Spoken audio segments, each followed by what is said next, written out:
হাদিস শরীফে এসেছে এই ৬ শ্রেণীর ব্যক্তিদের দোয়া আল্লাহ তাআলা কখনোই ফেরান না। এই ৬ শ্রেণীর ব্যক্তিদের করা দোয়া আল্লাহ তাআলা সাথে সাথে কবুল করে নেয়। এছাড়াও আল্লাহ তাআলা বলেন, এই ৬ শ্রেণীর ব্যক্তিদের সাথে যারা অন্যায় করবে তাদের কঠোর শাস্তি দেওয়া হবে। তবে কারা সেই ৬ শ্রেণীর ব্যক্তি আপনার কি জানা আছে? প্রত্যেক মুসলিমেরই জানা উচিত এই ৬ শ্রেণীর মানুষ সম্পর্কে।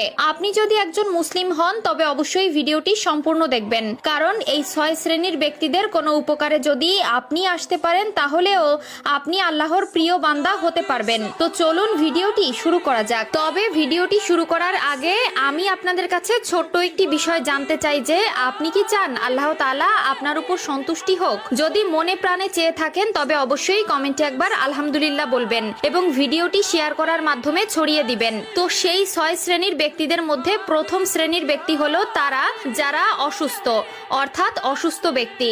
আল্লাহ তাআলা বলেন, কোনো অসুস্থ ব্যক্তি যদি অসুস্থতার সময় আল্লাহর দরবারে দোয়া প্রার্থনা করে আল্লাহ তাআলা তার গুনাহ ক্ষমা করে দেন এবং তার মর্যাদা বাড়িয়ে দেন। কেননা হাদিসে এসেছে, তোমরা যদি কোনো অসুস্থ ব্যক্তির সাথে দেখা করতে যাও তবে সেই ব্যক্তির কাছ থেকে নিজের জন্য দোয়া চেয়ে এসো, কারণ আল্লাহ তাআলা অসুস্থ ব্যক্তির দোয়া ও মিনতি অতি দ্রুত কবুল করে নেন। দ্বিতীয় শ্রেণীর যে সকল মানুষের দোয়া আল্লাহ তাআলা কবুল করে তারা হলো রোজাদার ব্যক্তি। একজন রোজাদার ব্যক্তি সারাদিন রোজা রাখার পর যখন সন্ধ্যায় ইফতারির আগে সামনে ইফতার রেখে আল্লাহর দরবারে দুহাত উঁচু করে দোয়া প্রার্থনা করে, আল্লাহ তাআলা সেই বান্দার দোয়া কখনোই ফেরান না। তৃতীয় যে শ্রেণীর মানুষের দোয়া আল্লাহ তাআলা কবুল করেন তারা হলো সেই সকল পিতামাতা যারা নিজেদের সন্তানের জন্য দোয়া করে। যদি কোনো সন্তানের জন্য তার পিতামাতা আল্লাহর দরবারে দোয়া প্রার্থনা করে তবে আল্লাহ তাআলা সেই পিতামাতার দোয়া কখনোই নাকচ করেন না। এছাড়াও যদি কোনো সন্তানের দ্বারা পিতামাতার মনে কষ্ট জমা হয় তবে সেই পিতামাতা সন্তানের প্রতি বদদোয়া না করলেও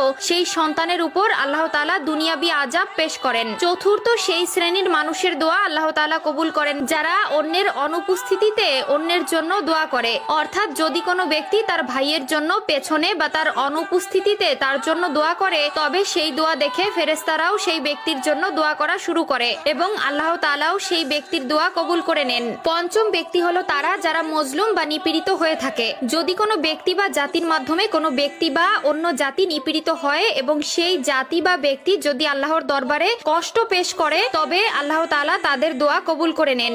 এবং ষষ্ঠ শ্রেণীর ব্যক্তিরা হলো তারা যারা এক দেশ থেকে আরেক দেশে সফর করে বেড়ায় বা মুসাফির বলে যাদের। হাজারো ব্যস্ততার মাঝে যারা মুসাফির অবস্থায় আল্লাহর জন্য 2 রাকাত নামাজ আদায় করে তাদের দোয়া আল্লাহ ফিরায় না। প্রিয় দর্শক, আমরা সব সময় চেষ্টা করব এই 6 শ্রেণীর ব্যক্তিদের সাথে থাকার এবং এই 6 শ্রেণীর ব্যক্তিদের গুণাগুণগুলো নিজেদের মধ্যে ফুটিয়ে তোলার। আল্লাহ তাআলা আমাদের